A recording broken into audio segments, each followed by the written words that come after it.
Portland. This is a story about how people came together and settled in this area, how over time they built a great city. This is a story about good times and bad times. It's a story about how people like you and me can help other people and make life better for everyone in our city. For thousands of years, Native American tribes roamed the area we now call Portland. The tribes that lived in the area were known as the Multnomas. The Multnomas had many settlements in our area. The largest settlement was on Sauvie Island, which was called Wapato Island, from the Wapato root that grew on the island. The tribes used the Wapato plant much like we use potatoes today. In order to harvest Wapato, members of the tribe would wade into the shallow water and feel around with their bare feet for the hard bump. When they found one, that was the Wapato root. There was also a lookout on Council Crest, very near to where the big red and white Healy Heights radio tower is today. And there was a clearing next to a beautiful river they called Willamette, which in their language meant River of Peace. That little clearing was the start of Portland.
In 1804, two explorers named Lewis and Clark began a journey from St. Louis, Missouri to reach the Pacific Ocean. They took along 30 other men, a Native American woman named Sacagawea, and her little baby. They also took along Clark's manservant, Yorkin Lewis, great big dog. In 1805, they crossed the Rocky Mountains and traveled down the Columbia River to the ocean.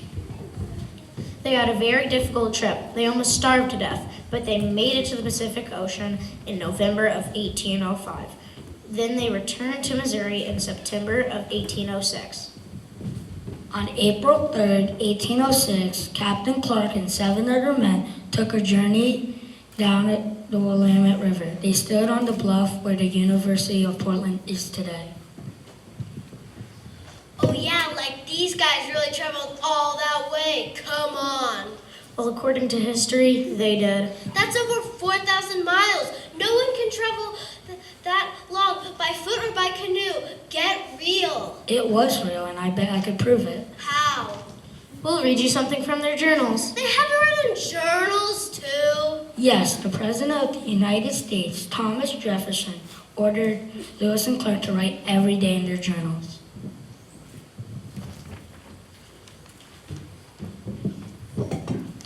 I'm Captain Lewis. That's right, we write it every day in our journals. Here's where we went when we were close to Portland.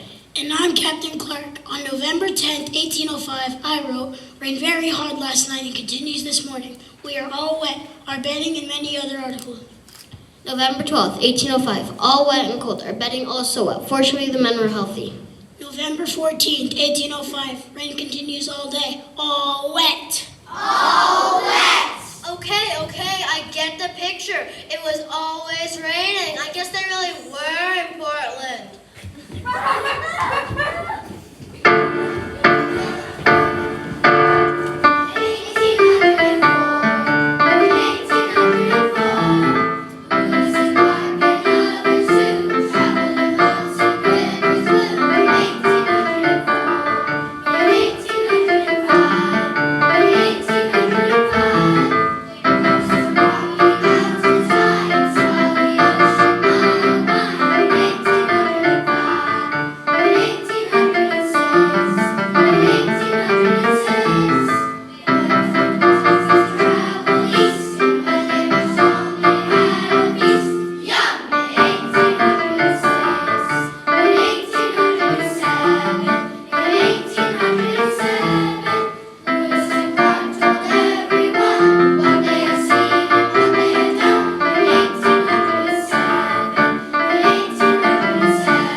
Lewis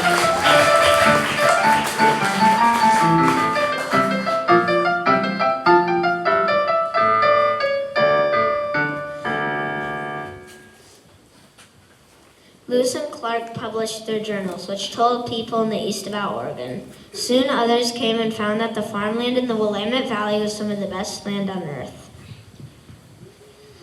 In the 1820s, the first explorers to come to Oregon were from the East fur trappers. The fur trappers especially hunted the trappers from beavers because their fur from beavers was very valuable. While we celebrate Lewis and Clark's great journey, we need to remember that for over 10,000 years, Native American tribes called Oregon home. They lived in peace and harmony with the nature. In the 1830s were a very difficult time for the Native American tribes. In Oregon, where the fur trappers came to Oregon, the trappers brought with them diseases from the eastern states. By 1830, many members of the Multnomah tribe died of the flu, smallpox, and other diseases that the white men carried. The native tribes in Oregon had never been exposed to these diseases, so their body had no immunities to fight these diseases.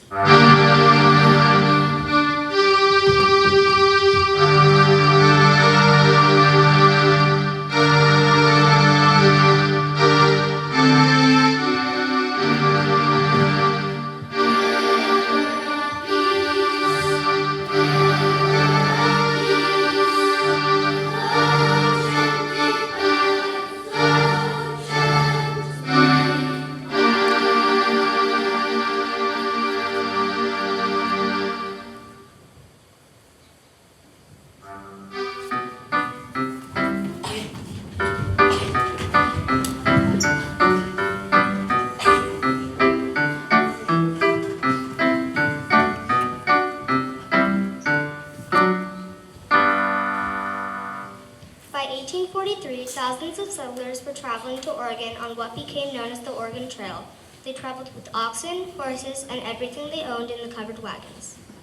Life on the trail was hard. There were many dangers. Many people died of diseases, but they journeyed on in hopes of finding good land in Oregon.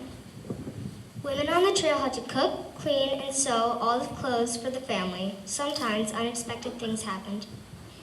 One woman wrote in her journal, Last night my clothes got out of the wagon and the oxen ate them all up. and then, like any journey, the kids always asked questions.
How did Portland get its name? Let me introduce you to Mr. Lovejoy and Mr. Overton. Do you remember that clearing by the Willamette River? Well, it wasn't fair to the Native American tribes, but Mr. Lovejoy and Mr. Overton claimed it belonged to them. The government in Oregon City sold the land for them for 25 cents. Well, Mr. Overton, 25 cents for all this land. I think we did quite well. Yes, Mr. Lovejoy, we did. But perhaps someday people will build a few houses here, maybe a little town. Why, someday, maybe even a great city will be here. Whoa, don't get ahead of yourself. This place is just some open land and river. It doesn't even have a name. It's just called the clearing. Yes, but we could build a dock for ships when the city would grow. And Mr. Overton was right. A few houses were built on the spot. But soon Mr. Overton wanted to leave to go to California, so he sold his half of the town to Mr. Pettygrove. Step right up, Mr. Pettygrove, and buy this beautiful town. Pardon me for asking, but where is the town? Well, I know there are only a few houses in the clearing, but hey, you've got to use your imagination. For a mere $50, I'll sell you all this land. You'll never regret it. Best land in the world. Well, $50 seems like a lot of money for a town that doesn't even have a name. I don't know. I think I'm out. Now, hold on there, Mr. Pettygrove. At this price, I'm really saving you some money. And just for you, I'll throw in all these beautiful trees for free. Fine, $50 it is, Mr. Overton. But I've got to tell you something. I won't pay a penny more.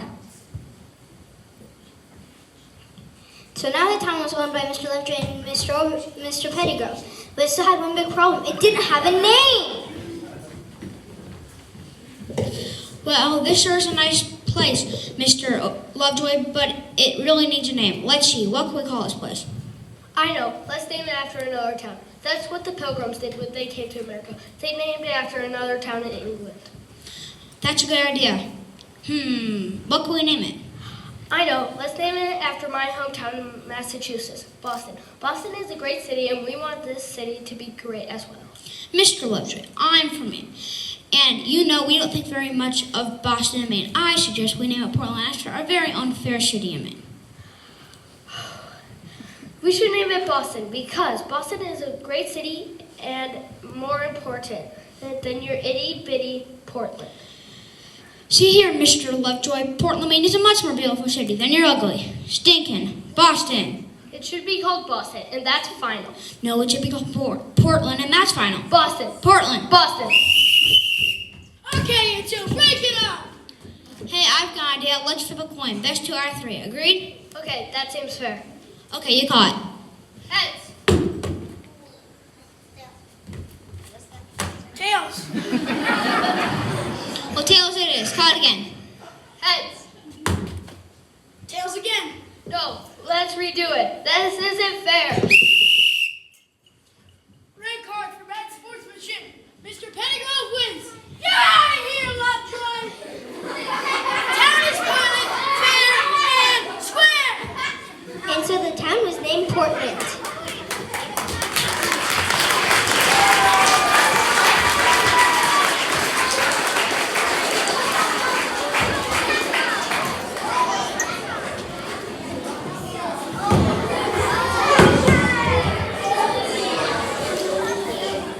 By the 1850s, more and more houses were built and newspapers started. A dock was built and Portland became a major port. Many trees were cut down and the clearing expanded. But soon, Portland got another name, Stumptown. You see, when the men cut down the trees, they often left the stumps still in the ground. Well, good morning, Jessica. Isn't it lovely?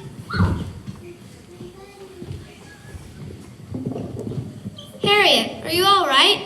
I'm so tired of all these stumps everywhere in the roads. I wish the men would pull them out. That's right. Those men are so lazy. All they do is drink beer. They don't even care that no one can walk downtown without bumping into these awful stumps. Do you hear the other towns are calling us? We're the laughing stock of the West. They call us Stumptown. Portland's also the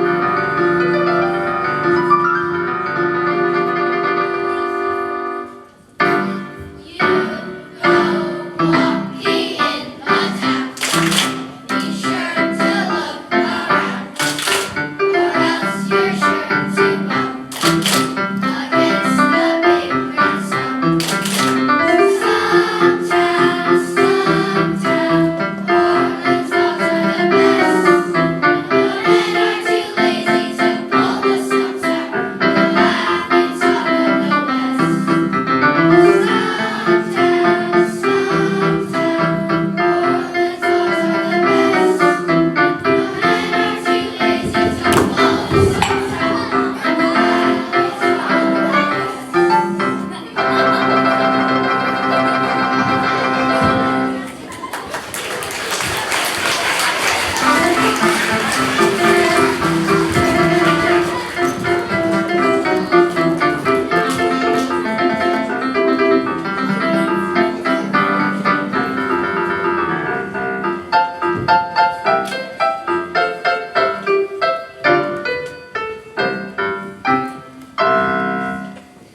summer of 1873, it was very hot. Very hot. It was also very dry. It was 4 a.m. in the morning of August 2nd, 1873. Suddenly, a man came running out of the warehouse. Help, help! The warehouse is on fire! Get the fire brigade! Help, help!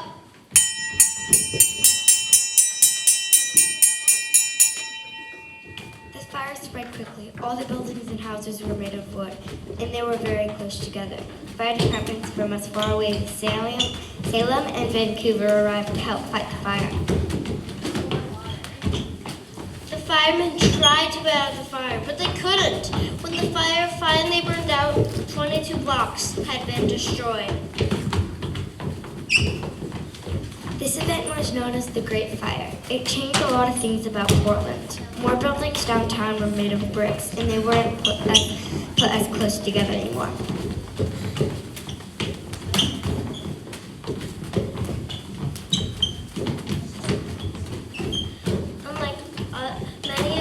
Unlike many other Western towns, the people in Portland helped each other. They helped rebuild the town. They took care of each other. They looked out for each other, and that's something Portlanders have always done.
Hear what? The train is coming. Oh no, we better build this track quick.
Portland in 1883, and the Union Station was completed in 1896.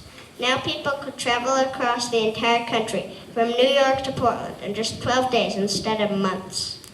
Many Chinese workers were hired to build these railroads, who then settled in what is now Portland's Chinatown. During the late 1800s, Portland's Chinatown was the second largest Chinese settlement in the United States. The railroad brought people and goods to Portland. The town grew to over 98,000 by the year 1900s. Buildings began to spring up everywhere. Bridges like the old Morrison and Hawthorne bridges were built. A trolley system was built so that people could travel downtown. Because boats had to go up and down the river, all the bridges were drawbridges. The people liked to watch the bridges go up and down.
And our great festival each year in June is the Rose Festival. The Rose Festival has 3 parades with horses, floats, and of course, marching bands.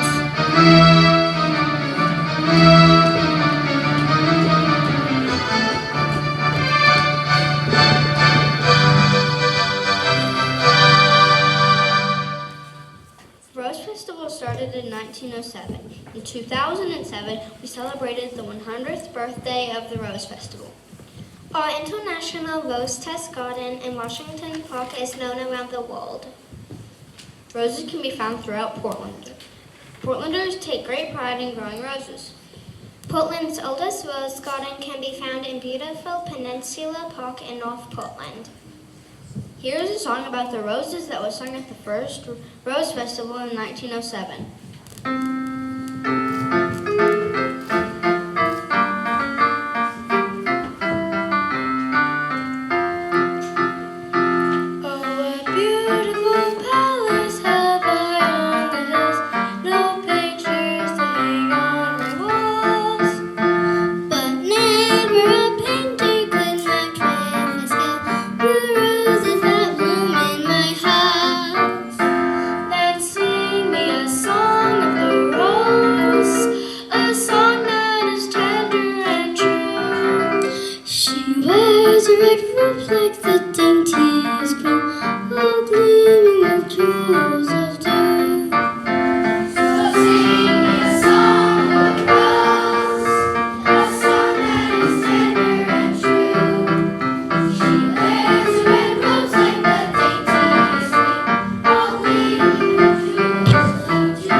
Theaters were being built. By the 1900s, there was grand luxury balls, theaters all along Broadway Avenue in Portland.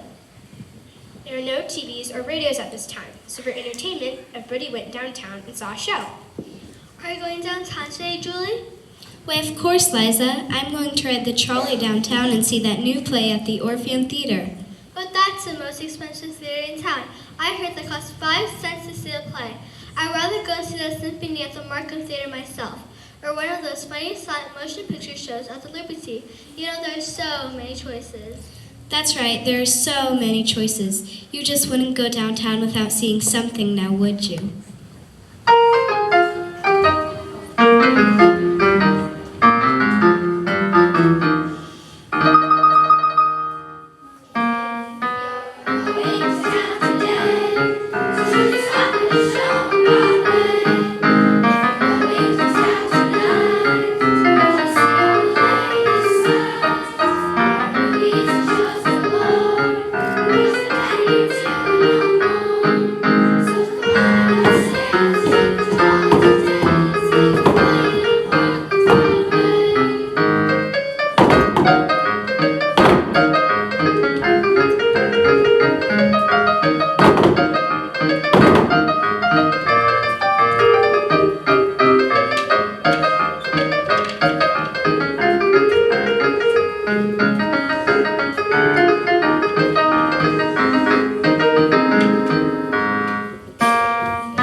Nice song. Where have I heard that music before? Maybe the ice cream truck in the summer? Oh, yeah, that's right. Well, the real name of the tune is Entertainer, The Entertainer. And it was written by an African-American composer named Scott Joplin. This music was called Ragtime, which later became jazz. Did you know Portland is a very important jazz city? In the 1930s and 40s, there were jazz clubs both downtown and along Williams Avenue in North Portland. The clubs on Williams Avenue featured some of the greatest African-American jazz musicians of the day. Thanks to this wonderful tradition, almost every great jazz musician in the world has played in Portland.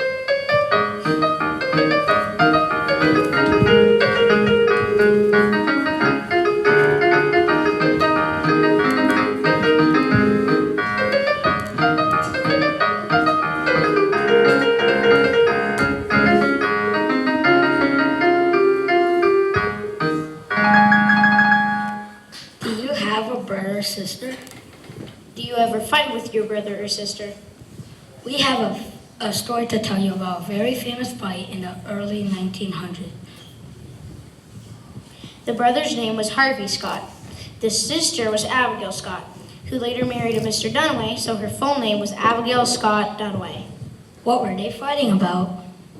They were fighting about women's right to vote, or what was called women's suffrage.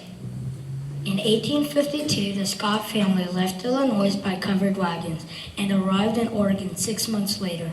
Harvey Scott was 14 and her sister Abigail was 19.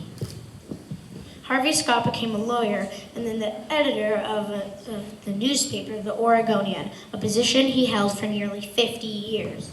Harvey published his opinion in the paper, and a lot of people believed what he said.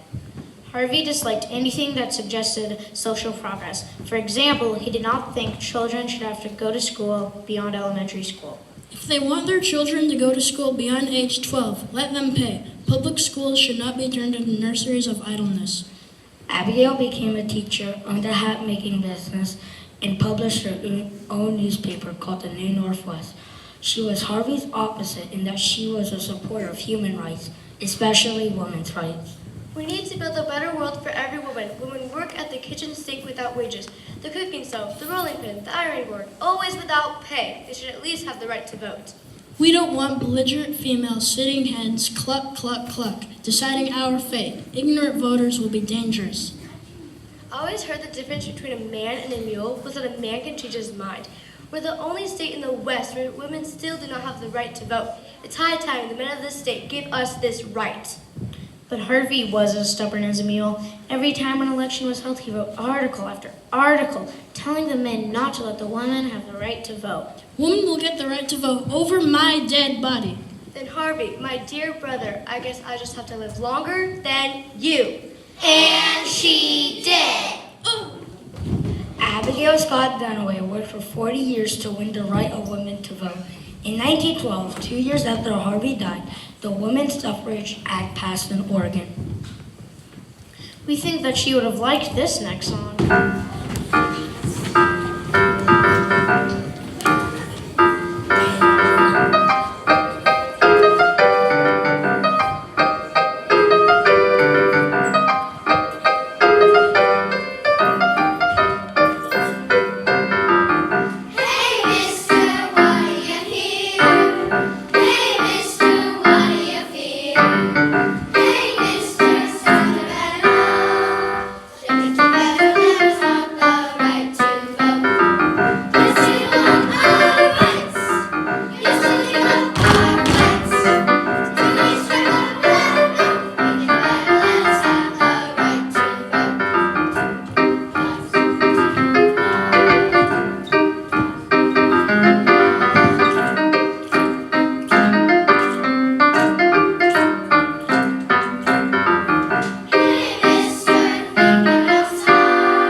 The year was 1918. World War I had just ended and the soldiers were returning home. And then came the Great Flu.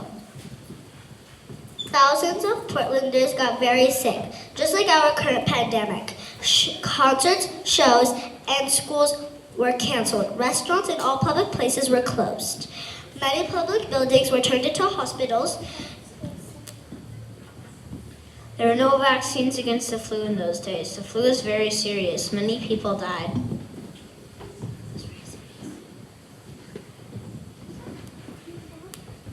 But every Everybody helped each other just like they did after the Great Fire.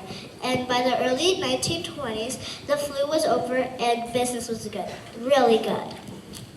The theaters reopened, more were built. Everybody went down to town to see movies. And then there was radio. The radio brought news. In the news today, President Coolidge dedicated a statue in Washington, D.C. The radio also forecast the weather. Rain today mixed with showers, showers tomorrow, then rain, followed by showers and turning into rain tomorrow night. And also entertainment. And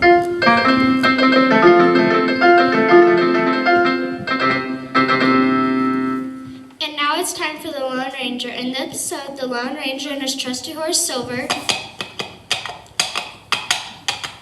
Suddenly, Silver stops and neighs. Yay! A shot rings out. The cows in the nearby field get very scared. The Lone Ranger looks out behind a rock. Tune in next week to find out what happens.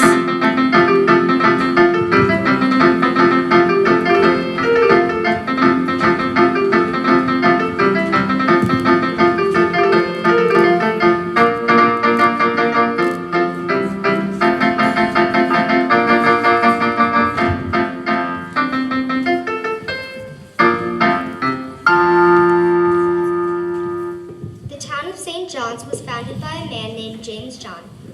James John lived alone except he had a cat. When he died, he gave all his money to the school district. He became quite wealthy by operating a ferry boat company to take people and goods between the towns of Linton and St. John's. But he had a dream, the dream of a bridge. The St. John's Bridge was finished in 1931, long after James John had died. And what a bridge it is. The St. John's Bridge is an Oregon treasure.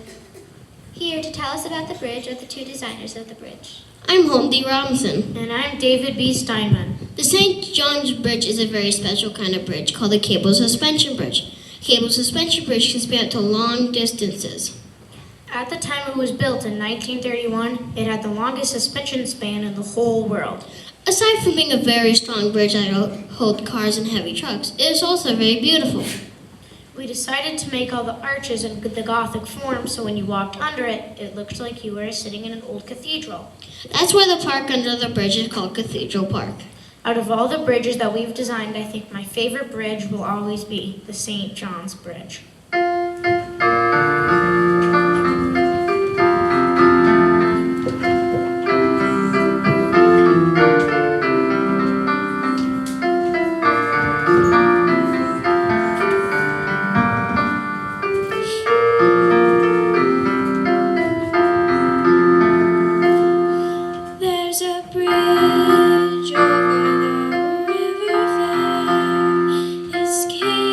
Suspended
1929, the radio brought this news.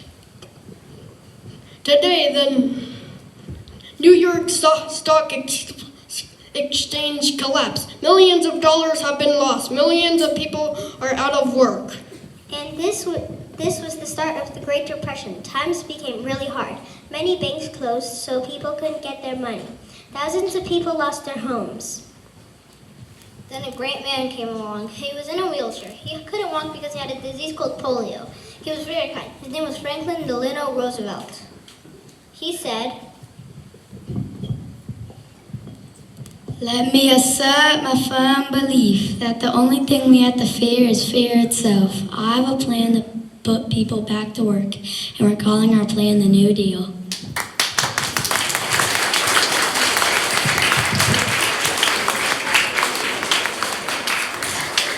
In 1932, Roosevelt won the election for president, and things got better, much better. there are two Roosevelt projects near to us in Portland, Bonneville Dam and Timberland Lodge. Roosevelt himself came to Oregon in 1937 to dedicate these projects. There was a song he used to sing, and the whole country sang it too. It made people feel good and forget about the Depression. It went like this.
December 7th, 1941, planes from the Empire of Japan have attacked the United States Pacific Fleet at Pearl Harbor, Hawaii.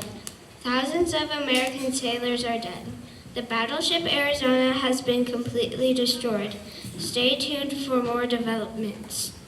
When the Japanese bombed Pearl Harbor, the United States went to war against Japan and their ally, Nazi Germany. This was known as World War II.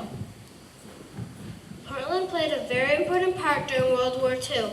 Ships were built in Portland for the war. Thousands of ships.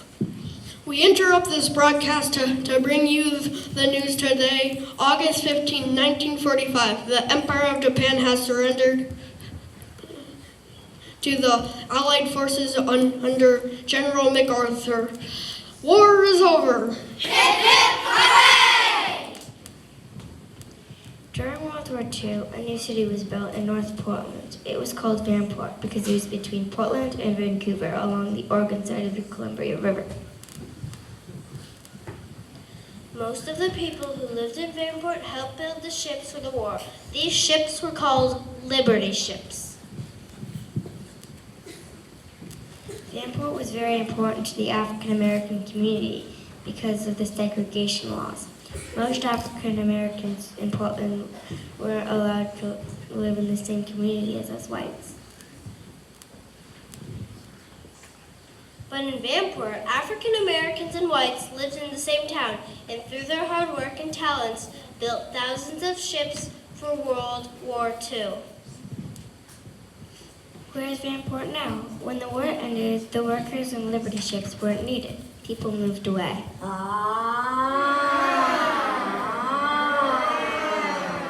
This is an emergency alert. We have just received word that Vanport is flooding. Any available vehicle should proceed to North Denver Avenue to help rescue survivors. I repeat, this is an emergency. Vanport is flooding.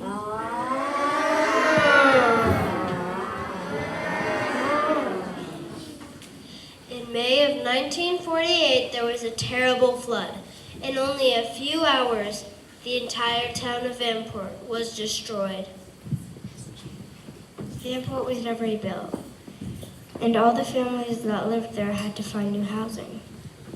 This was especially difficult for the 6,000 African Americans living in Vanport at this time.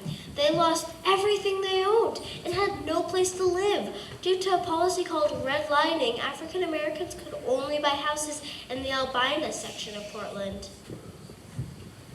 But things only got worse for the Albina neighborhood. When the I-5 freeway was built in the 1960s, many houses and businesses in Albina were torn down to make way for the freeway.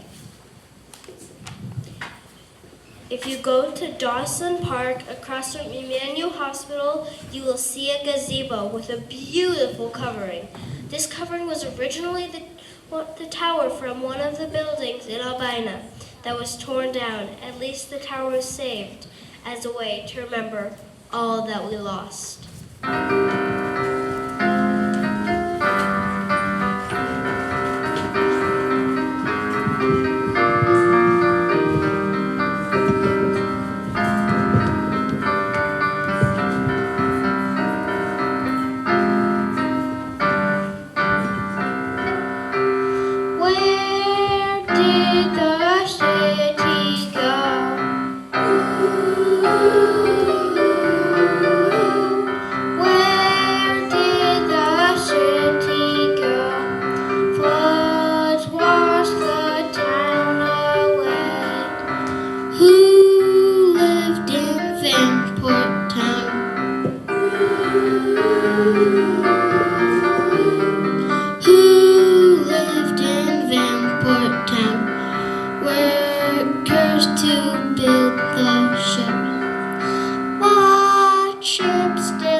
During the 1950s, the United States fought war in Korea. Then, during the 1960s, the United States was again at the war, this time in a place called Vietnam. When the war started, most Americans supported it. But when the war seemed like it would never end, Americans stopped supporting it. Tragically, over 40 American soldiers and sailors died in the Vietnam War. Many Portlanders did not like the war. They protested. They marched through the streets. They held rallies. One of our senators, Mark Hatfield, spoke against the war. And they sang. Hear the protest song they used to sing. It's called Blown in the Wind.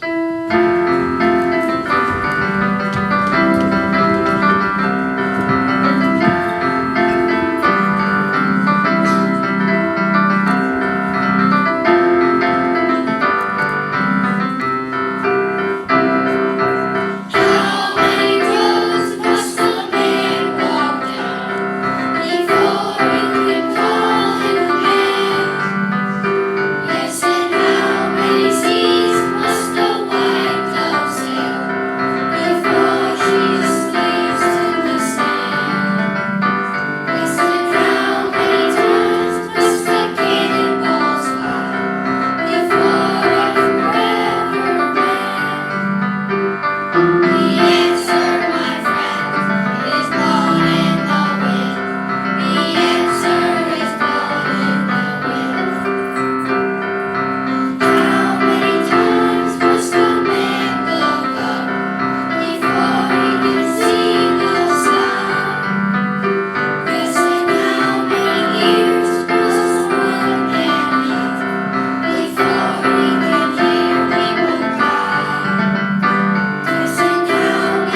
event occurred.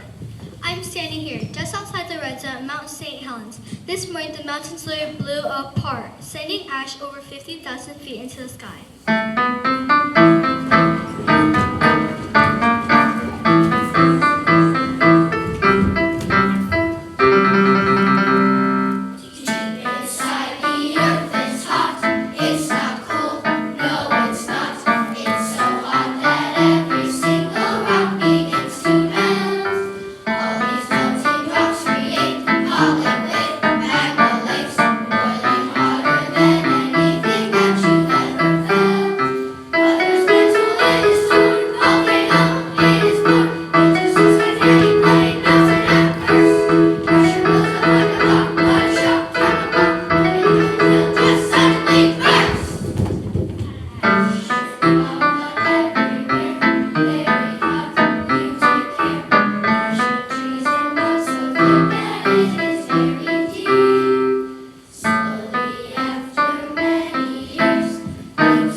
Portlanders cleaned up the ash, and before long they were talking about other projects.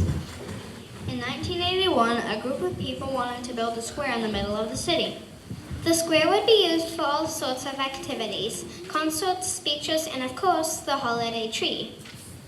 The square would be very popular with everyone. It would be kind of like Portland's living room. Except there was one problem. This idea for a square is great, but how are we going to pay for it? You know all these bricks cost money. I have a good idea. How about everyone who wants to help build the square can buy a brick and we'll put their name on it? Sounds good to me. And that's just what they did. So if you're downtown at Pioneer Courthouse Square, look down and see if you can see all the names on the bricks. Each person whose name's on the brick purchased that brick to help build the square.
Citizens in Portland make a difference.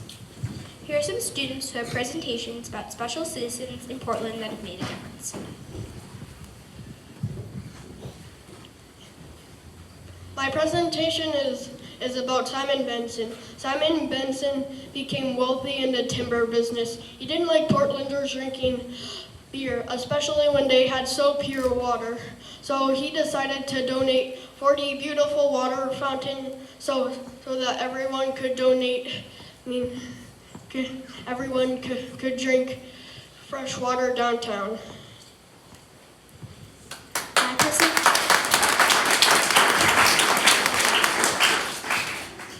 My presentation is about Dr. Denorva Unthank. For many years, Dr. Unthank was the only African-American doctor in Portland. He treated patients of any race or color. Some of these patients didn't have the money to pay him, but he treated them anyway because it was the right thing to do. In 1958, The Oregon Medical Society named him Doctor of the Year.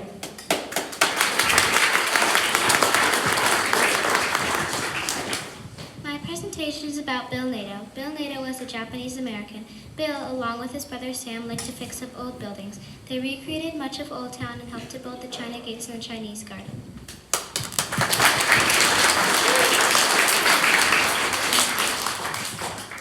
My presentation is about Arlene Schnitzer. Mrs. Schnitzer was a proud member of Portland's Jewish community. In 1984, she gave money to save for one of Portland's oldest theaters and make it into a beautiful concert hall.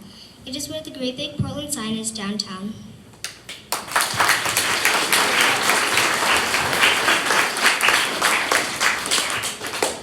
My presentation is about Stephen Skidmore. In the late 1800s, Mr. Skidmore owned a drugstore in the Old Town. He was a very kind man and loved animals. One day he noticed that horses did not have a good place to drink, so he bought a beautiful fountain for the city.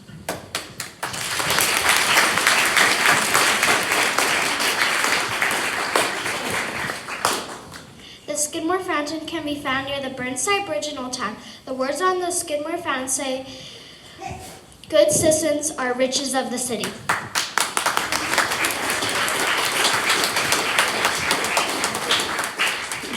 In 1996, there were also some good citizens. In February 1996, it snowed. Then it rained. It rained a lot, even for Portland. The rain melted all the snow and all the water started to flow into the rivers. And the rivers began to rise and rise and rise. Mayor Vera Kapp said, "People, help us. We need to build a wall to save the town." And people did help. People came from all over to help build a wall downtown. Thousands of people also helped clean up after the flood. Nobody made them do it. They did it on their own because they were good citizens. And that's because they're Portlanders. Portlanders have always helped each other, and hopefully they always will. February 96, it snowed. School was canceled and the wind did blow. Weather came ice and the trees were straight. Then it was nothing, it started to rain. And rain. With water came pouring down. Wheels and trees flooded many towns. With water, the old short trains. Then it continued to rain and rain. And rain. Mayor Katz put out a call. People of Portland, let's build a wall. Now the pouring was and rains. Let it continue to rain and rain. And rain. All went up almost overnight. However, water was fine as sight. The town was singing the sun came out. Hooray, hooray, all the people just shout and shout. The world was dry by the morning sun. Now our show is all finished and done. Give to the mountains, good and bad. Where's my hometown for that I'm glad? Where's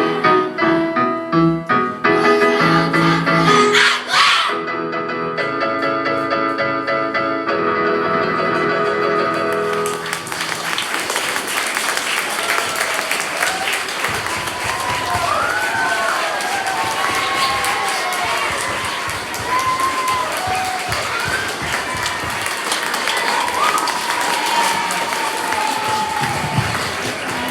Give these guys a great big hand. Thank you so much. Thank you. Yeah.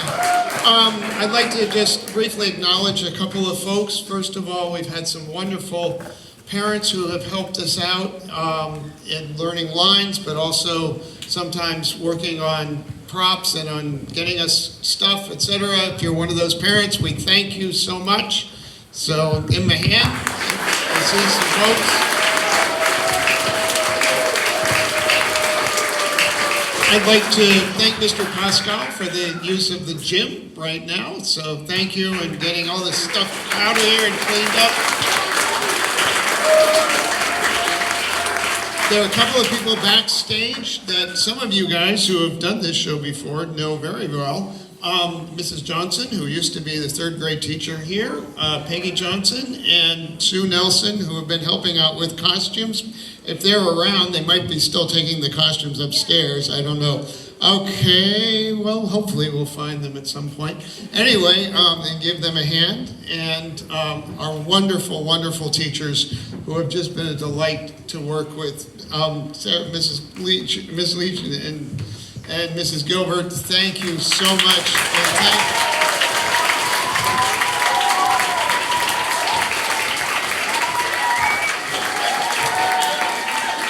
good luck to you, my friends. We will miss you. Yeah. So, anyway, yeah. That's the end of our show, so they're gonna exit out, and then you can follow your teacher to where to go.